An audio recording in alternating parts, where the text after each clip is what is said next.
Welcome to the SwimSwam Breakdown. As always, I'm your host, Coleman Hodges, coming to you from Austin, Texas. We are joined today by Yin Lee in, Evansville, Illinois? Evanston. Evansville is in Indiana.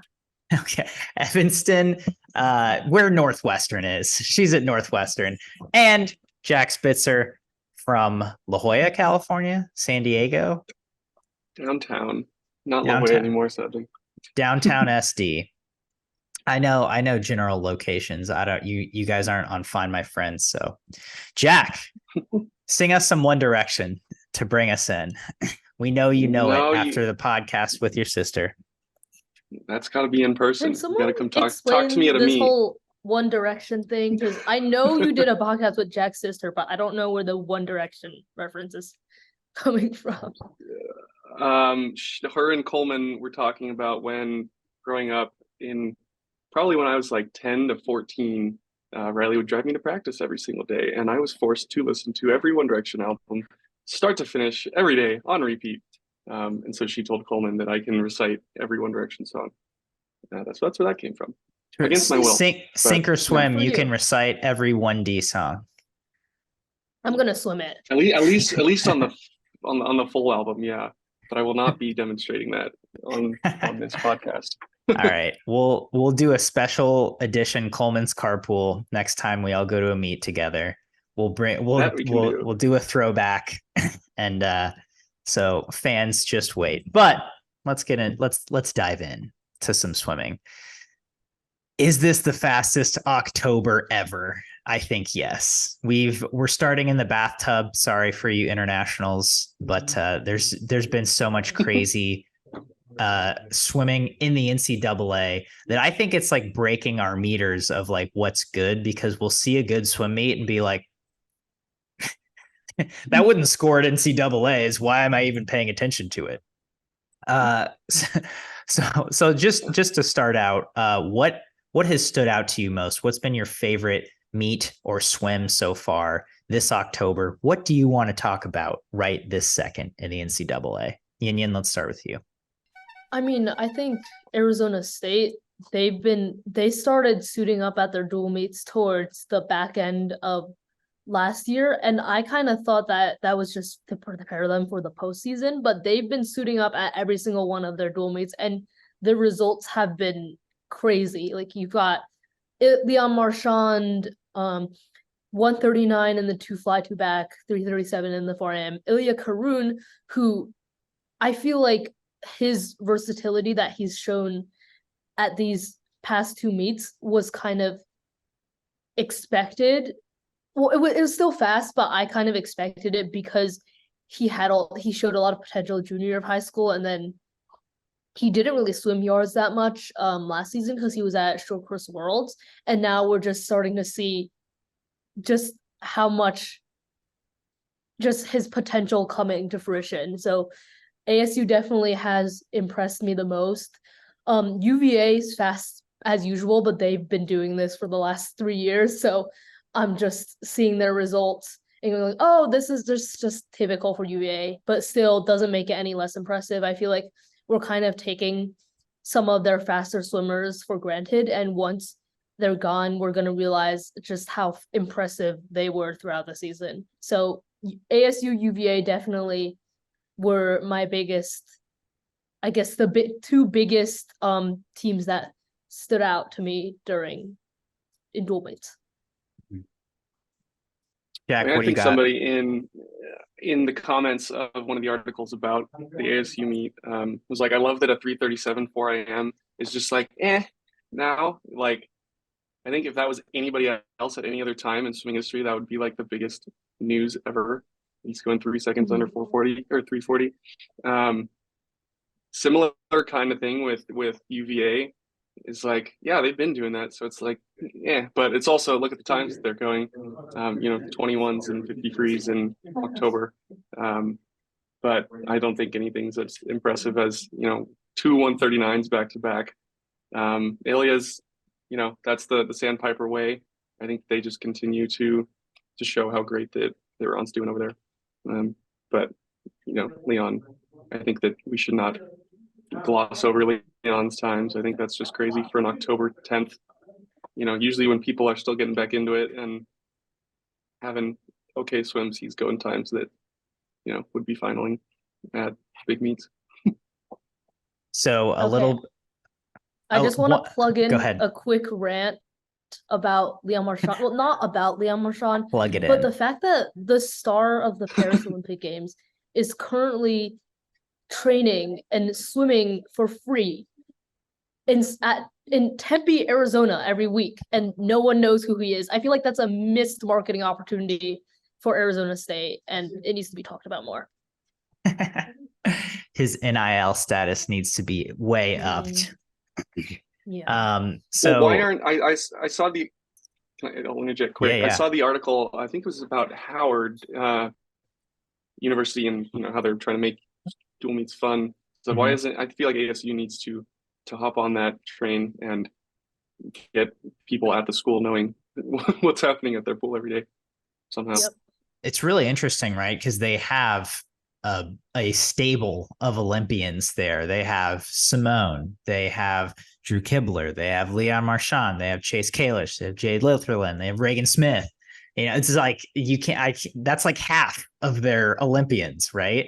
And they have a huge potential for a big crowd. And I think I'm glad we're talking about this because just more and more people are getting creative in involving their communities and getting swimming out there so that they can get people excited about swimming, not just during the championship season, right? We saw the UNCW Tennessee Fins meet, which I loved because it's a Fins meet, right? Like, what is $16.99 and a 50 free with Fins meet? I don't know, but it's fun, right? And people get excited. We saw UNCW's other dual meet where they beat South Carolina, and they have a learn to swim program where the kids come and cheer for them.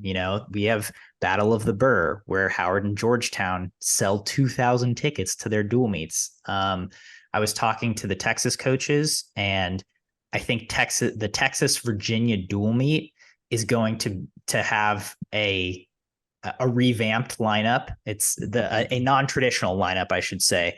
And they're going to be previewing it throughout that week, I believe. And so I think that's going to be a really fun meet. Last year when it was at Texas, I think they had between 800 and 900 people there. And so, more efforts are being made to get fans in and just to see swimming. And I really like that change. Yeah. And I think that's really important for people to do, because right now in the current state of things, it doesn't matter how successful you are, because when it comes to budgeting, swimming is going to be one of those sports that's going to be the first on the chopping block to get cut. So unless people are making an effort to generate interest in the sport, so you need to give athletic departments a reason why not to cut your program. And I think more and more coaches are starting to realize that and make swimming more interesting. And I talked about this on Twitter with the rise of women's volleyball right now. And I think a lot of women's volleyball programs are realizing that just because your sport is labeled as a non-revenue sport doesn't mean you can't find ways to generate revenue and attendance. And I feel like swim teams are catching on to that. Some are not. And there just really needs to be a larger influx of swim programs that are realizing that, and that if you're not going to generate interest, you will always be a financial liability. I mean, look at what happened this fall, right? With hazing scandals turned into teams suspended indefinitely, which historically means they're done, right? The swim team's done because if you slip up and you're a non-revenue sport, an athletic director is most likely just going to be like, okay, we don't need you. Like, what are you doing for us? You're just causing problems. And that's not going to fly because you don't bring in money.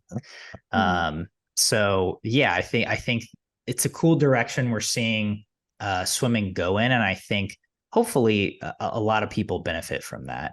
But okay, back to the fast swimming, a little insider tidbit. Leon, I don't know about other people, but Leon was wearing the new arena suit when he swam those times. And Interesting. I think, word on the street, if you ask any swimmer, especially male swimmer, Mizuno's was the suit, right? That's what a lot of men prefer. And he was testing this arena suit, and there are positive reviews. So it'll be interesting to see. Kelly Pash, when she went 152 in the 200 fly, also in the new arena suit. So it'll be interesting to see if this makes waves. I think a lot of times we see new suits come out, and it's not that big of a deal unless an athlete is sponsored by them. Then they're kind of plugging it. But we haven't seen a suit in a while, I think, that really, kind of catches fire and the athletes are really excited about, not because they're sponsored by them. So yeah, I'm liking this suit discourse. I feel like we don't have enough of that, and I don't swim, so I would like to know more about how people feel about different kinds of suits. But I do know that Arena is going around different colleges like UVA, NC State, Stanford, Texas to test out some of their new products on college athletes. So yeah, I'm curious to see how it goes. Yeah. I was just saying, I was a 400 IMer and a distance swimmer. Mizuno, back when, 3 years ago when I was still wearing them consistently, Mizuno was always the good sprint suit. But in like a 400 IM, it's pretty tight. It's a very tight suit on your legs. So I think it can constrict blood flow a lot. So I was more comfortable wearing non-Mizuno in the longer stuff, but for sprinting, I still think it's unmatched. But maybe could be why that it fits better for longer distances. I don't know. Did you have a suit of choice, Jack? Well, my team was sponsored by Speedo, and so we wore Speedo, which I really liked for like the mile, because you felt your legs were not going to be dying from the suit at the end, but wearing a Mizuno at the end was not the move. But I still, in the 400 IM, would wear my Mizuno and just pay for it at the end in the legs. But how good you feel coming off the first 100 wearing a Mizuno is unmatched. Best feeling. Nice. So buoyant.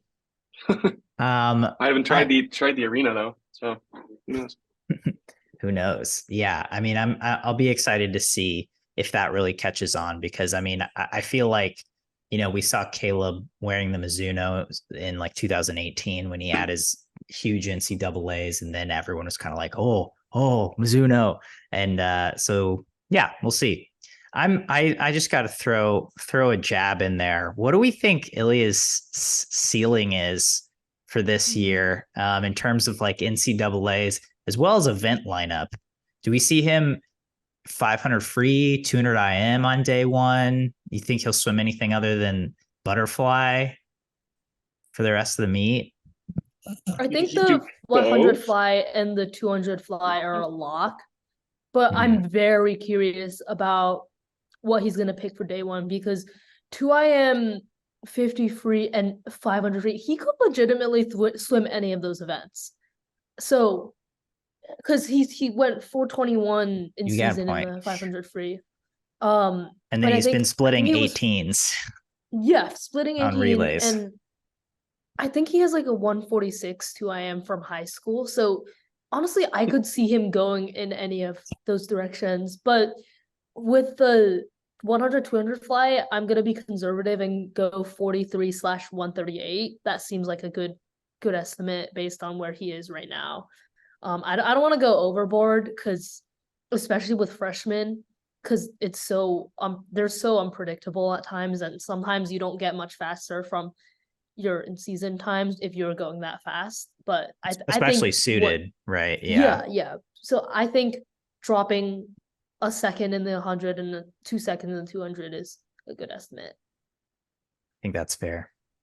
Do you think that having them suiting in dual meets now is going to make the mid-season meets less exciting? Like, do you think, because usually people have a huge drop off from first couple dual meets into the first taper meet?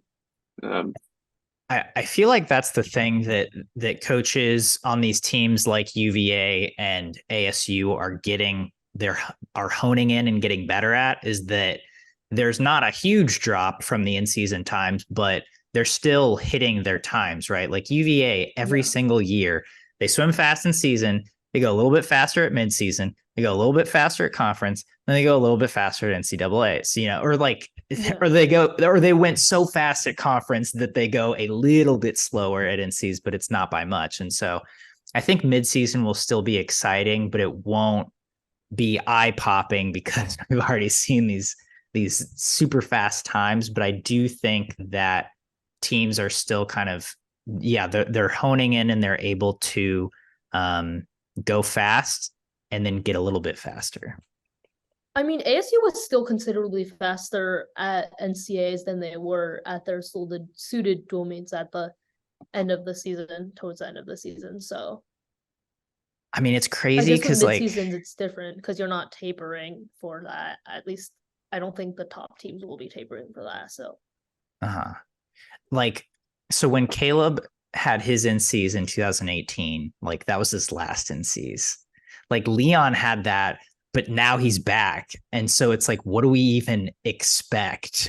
Like he already went 328 and 136. Like, how do you go fat? Like those are already made up times.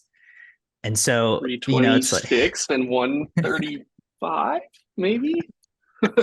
Like, can he do that? Is that allowed?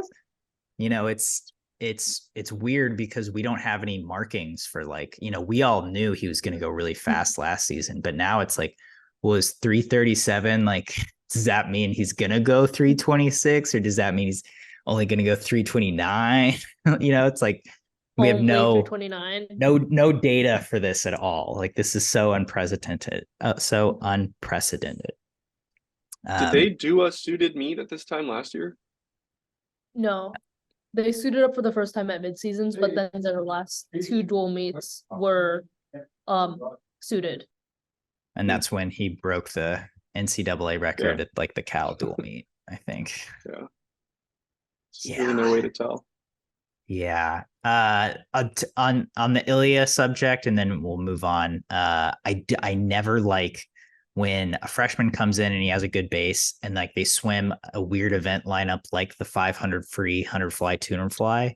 I don't feel like that ever goes well for anyone. Like swimming a 500 free one day and then the 100 a 100 the next day. Like I think Jack Conger did it his freshman year, and I think that there have been some others, but it's just like I hope Ilya doesn't swim. Olivia Bray did it last year, and she did relatively well in all her events. I also think it's different for women, and I don't know why, but it's just the training styles are too different, especially for the margins at men's. Like you have to go 4:10, 4:11 to make the A final at men's, and then like 44 mid to make, it's like a lot of speed and a lot of endurance. And I don't like that combo. I hope he doesn't swim the 500 free is all I'm saying. Cause I agree with you, Yin Yin. 100, 200 fly. He's got to swim those now. He's the freaking school record holder. Although I guess Leon probably has like 17 school records and he doesn't swim all those events. How awesome would it be if Leon swam off events at NCs? I don't think he will, because they're going to want to have as many points as possible because their goal is the team title, but it would be cool. No, I know, but just like think about it. If he decided to swim, if he was going to do three new ones, what events do you think he would do? To still try to win 500 free, 200 free, breast, 200 fly. I would want 5 free, 2 free. 2 fly? 2 fly.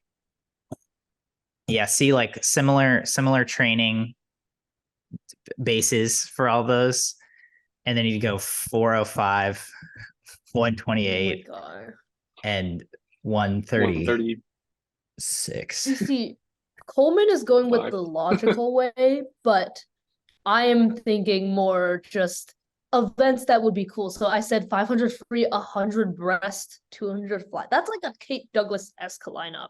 It is. It truly is. That would, yeah, we can dream, but it's not going to happen. Anyway, so that's a good NCAA breakdown of the last few weeks.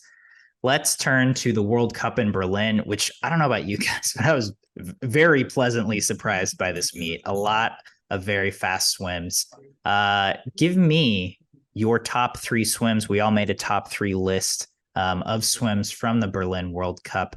Yin Yin, let's start with you. Top 3 swims from this first World Cup stop. Number 1, I think this is everyone's top swim, but Siobhan Hawley's Asian record. Is it not yours? Anyways, her Asian record, 3rd best performer of all time. I remember last week we were having a discussion on whether she would win an Olympic gold medal or not, and both me and Braden were like, no, and Coleman was the only one advocating for her. And I think this was her saying to Braden and you're wrong. That was her. She was making a statement specifically to me and Braden. That was all. It was all you. Yeah, super impressive. Definitely makes the race in Paris a lot more interesting.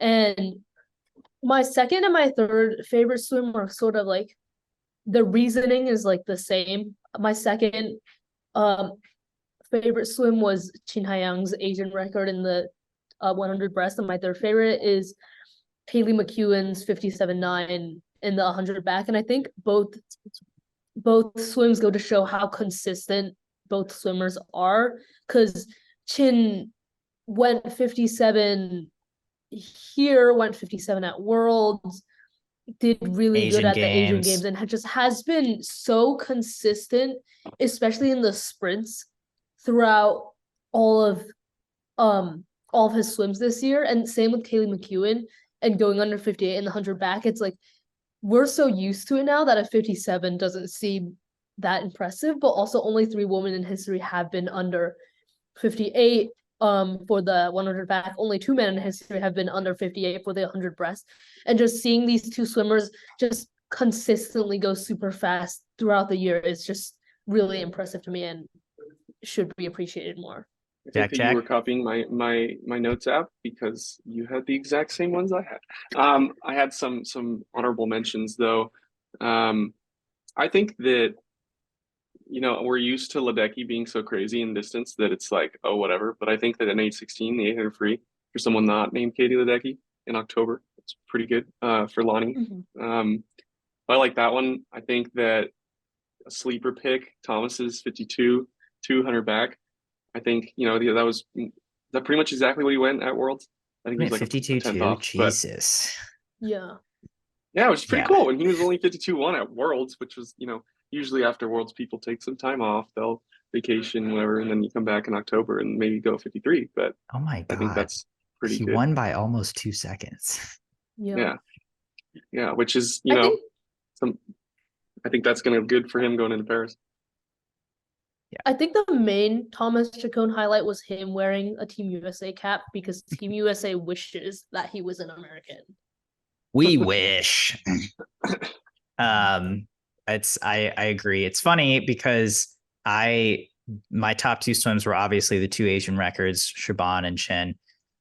Chin Haiyang is like such an anomaly, right? Because I mean, I made a whole video about his history in the last 5 years and how he's not like a complete nobody, but the year he's had this year has been so consistent from Worlds to Asian Games to now World Cup, but it's like we haven't seen him year over year do this. So it's like, what is, you know, when's the gravy train gonna end? Like, when is he gonna have a down period, or is he gonna have a down period, or is he gonna be able to replicate these swims on the Olympic stage? It's that is one of the most exciting storylines for me, and especially getting to see that field at the World Cup. You had in the 100 breast, Adam Peaty, Arno Kaminga, Casper Corbeau, Nick Fink, I'm Chin Haiyang. I'm forgetting someone. Oh, Nicolo Martinenghi.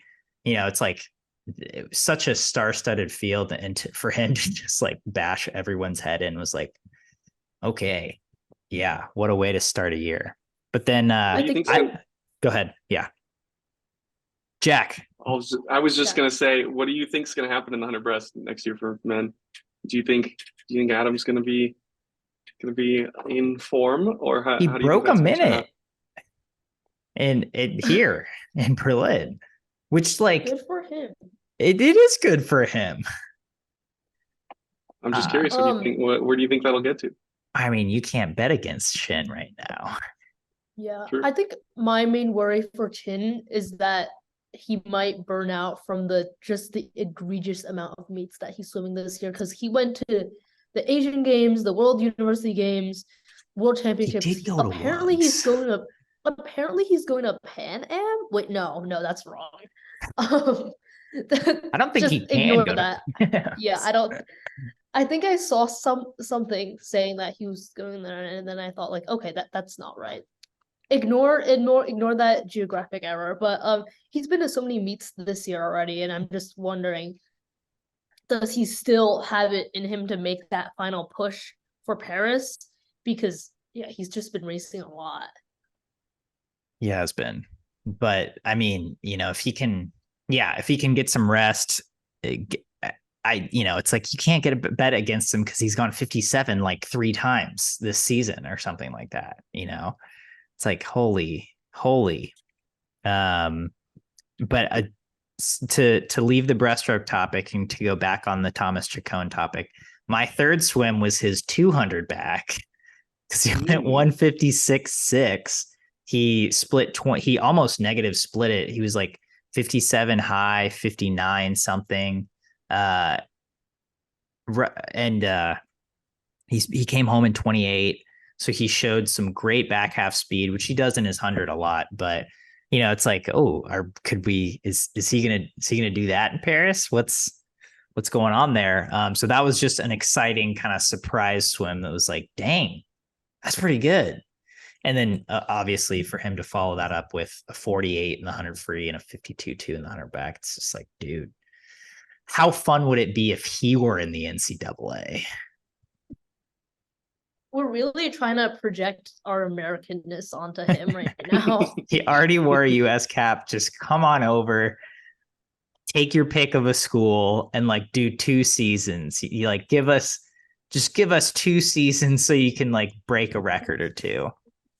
Thomas Chacon should swim for Northwestern, just like Federico Berdisso. That worked out. I mean, Federico swam well while he was there. I think he swam pretty good, right? I guess. I don't know. He swam well in long course. He didn't score a single point at NCAAs though. Dang. All right. Yeah. Where do you think Thomas would go if he had his pick of schools? I'm gonna go with Cal, obviously, backstroke, but backstroke you. Maybe NC State because Casper. That's what I was thinking. Yeah. NC State. What's like a surprise pick?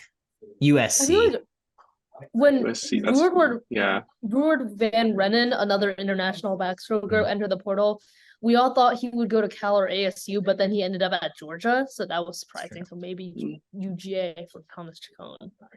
UGA has like sneaky good backstrokers, right? I mean, they have Ian Grum. Yeah.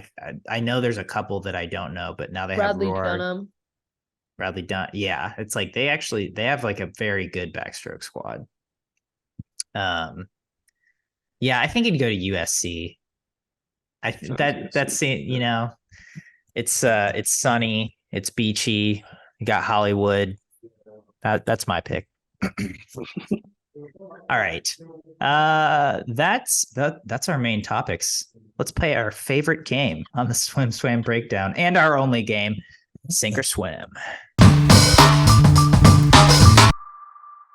First up today on Sink or Swim, we had this as a poll, and I was surprised by the results. Do you think the NCAA would be more exciting if it was formatted like football, where we had dual meets every weekend and then some kind of little tournament, I guess, and then the championship was a team versus team, I guess, meet to determine the national champion? I'm gonna swim it. I think you're missing out on a lot if you do it like that. Like we're not going to see. There's so many fast swimmers at schools that won't win. But I think that we're thinking in terms of entertainment and like how to make swimming more exciting. You know, that's one of the ways is to not make it so individual and have it be a team. But maybe then it could be like conference is the place that everyone swims their fastest times, and then you get the best teams from conference. I don't know. I think it would be awesome. Okay. Having like I brought this all up before. I brought this up before on podcast. I'm going to say it again, but the New Jersey high school swimming format is literally so you have dual meets and then your performance at dual meets determine your seeding for the state tournament, and that's basically like bracket style, and you determine the state champion from these dual meet tournaments, but there's also an individual championship with qualification cut times where the best individual swimmers get to swim, but that's like totally separate. That's not scored based on teams, and it's totally separate from the dual meet tournament. And I think it makes for having these dual meet style competition makes for more analysis, and there's more strategy involved in picking an ideal dual meet lineup against another team. And I think it would allow for more analysis in swimming and also more parity, because I feel like an upset is more likely to happen in a dual meet than a big championship meet, where I feel like we know the winners even before the season starts. And with the constant racing, there's like also the factor of fatigue. It can make people's performances different and more unpredictable. And I just think there's just more layers of analysis, more layers of like discussion that can be involved, and more parity that comes with bracket style dual meet competitions that are sort of like football and honestly any other team sport.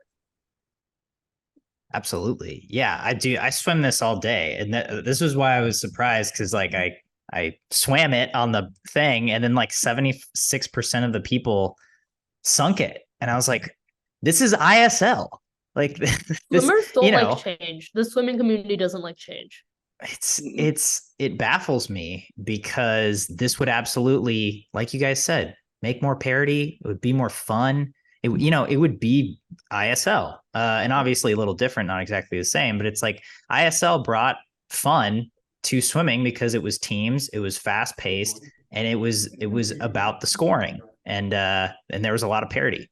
So yeah, I think this would be awesome. I think it would be much more exciting than our normal season. And then also, yeah, if you were able to kind of work in like maybe a conference championships and maybe have that a little differently formatted than the national championships, kind of like how football or basketball is, then might be cool. But we know that's never gonna happen. So whatevs. So who are making the finals in if it's that format where it's like a dual meet every other day, like 4 rounds? Who's making it to the end and being in the finals? I mean, I think Virginia is still absolutely the final favorite on the women's side. No, but Texas beat Virginia in a dual meet last year. That was because most of the diving events came on another day, and it was mainly distance focused. Yeah, like I think it was absolutely Texas and Virginia would make the final for women, right? And then ASU Cal for men. Yeah. Because I mean, maybe just Florida got the most depth. Yeah, I mean, right, because then your team structure is changing a little bit, right? It's like you need to be the best dual meet team, not necessarily like the deepest NCAA team, which is different. But I mean, Virginia is probably a better dual meet team than they are an NCAA team, I think. I disagree, but that's a topic for another day. Oh, wow. All right. Because when there's a smaller amount of teams like at ACCs, at 2022 ACCs, the battle between NC State and Virginia was actually close, but then Virginia dominated NC State at NCs. Well, but that's like, but even that's totally different. Like if you're trying to win a dual meet, then as dual meets are scored now, if you win the event, you're going to score the most points no matter what. And Virginia can like win most events, right? Like they have the best, they have the top swimmer in most of the events, and that's what dual meets would favor. Like, yeah, NC State is is a deeper conference team, but even that is kind of different than like a dual meet situation. Anyway, speaking of weirdly scored meets, the SMU Classic happened. We saw the USC women pull off a win over, namely, the Louisville women, who we ranked as number 3. Is that right, Union? Yeah, 3. Okay, nice. So I am curious, after seeing USC women ball out at the SMU Classic, who do you think places higher at NC2As this year? USC or Stanford? I wouldn't take the whole beating Louisville thing into account that much, because USC was swimming lights out and Louisville usually swims faster come closer to championship season. But I do think USC will actually, I don't know, because I think I had Stanford 9th, USC 10th, and USC does tend to swim really fast at the SMU Classic, but this year they were definitely much faster than last year. But I'm gonna go with Stanford for now, just because I think Stanford has a more complete team. They've got people that can score in almost every event except for the 100 back, and both USC and Stanford have a recent history of not doing their best at NCs, and because Stanford has more of a cushion, I think they'll come out on top, but it will definitely be close between them at both Pac-12s and NCs. I'm gonna go Stanford. I don't know. They both, like you said, both have not done their hottest the last few years at the big meets, but I think Stanford has that extra edge. I'm kind of more curious to see if USC can beat Louisville because they're always so great at NCs. It's probably not going to happen, but I think that would be. Well, Louisville's beating both Stanford and USC, so if USC can't beat Stanford, then USC is not beating Louisville. This is the transitive property. Uh-huh. It's not gonna happen, but yeah. I think I'm gonna go with USC, and I think that's just a momentum thing. I do think it'll be close. I think on the official SwimSwam power rankings, we had Stanford 10, USC 11. But seeing that they already have some young guns who can fire, and seeing as they're kind of moving up, they got a lot of significant pieces this year, and it seems like they're developing well. Coupled with the fact that Stanford's momentum is kind of going down just because they're losing a lot of scorers. They're getting in a great freshman class, but we won't see what they can do. One transfer. we won't see what they can do until basically NCAAs, because that's how Stanford rolls. But yeah, I'm gonna say boring. Get on the train, Stanford. Go fast at dual meets. Everyone's doing it. Yeah, I'm gonna say USC just because they've got the momentum, and I think Lee Maurer can make something happen there. And last on Sink or Swim today, LA2028 Olympic organizers named 5 new sports for those LA 2028 games, including lacrosse, flag football, baseball and softball, that's 1, cricket, and squash. Of these 5 sports, which one would you like to see most in the LA 2028 Olympic Games?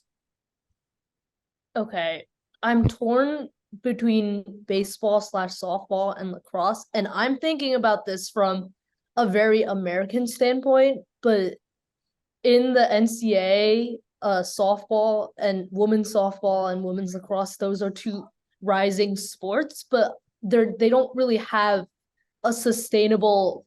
Neither women's lacrosse nor softball have very sustainable pro leagues, and so a lot of people just end their career after college. But having something like the Olympics would definitely help boost the growth of both sports beyond college. So I want to see either or of those sports. I'm gonna go baseball just because of the international level of it.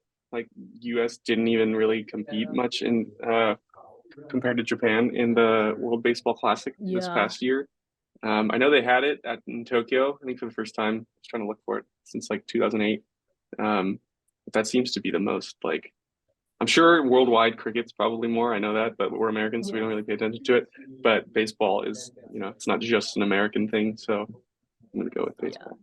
From a logical standpoint, I do think cricket has the highest chance of being included just because their market is so big, especially in Asia and like Australia. Everywhere except here. Yeah, basically. Yeah, I'm going with cricket. I don't care about any of these sports at all. But I am going with cricket because it is the world's second most popular sport behind soccer. And I think I could get into it. I'm never going to get into baseball, that's for sure. I will never get into flag football. I'll never get into lacrosse, but like cricket, I could be down with cricket. So that's my vote. But is it only flag football because of the injuries, or why is it not real football? Dude, because because no one else will play real football. Exactly. And I think CTE is also another reason why the IOC doesn't want to put it in the Olympics. Yeah, I like nobody would risk it for that. Yeah, dude, rightly so. But that's also another conversation for a different time. All right, this has been the SwimSwam Breakdown. Thanks for joining us. Tune in next time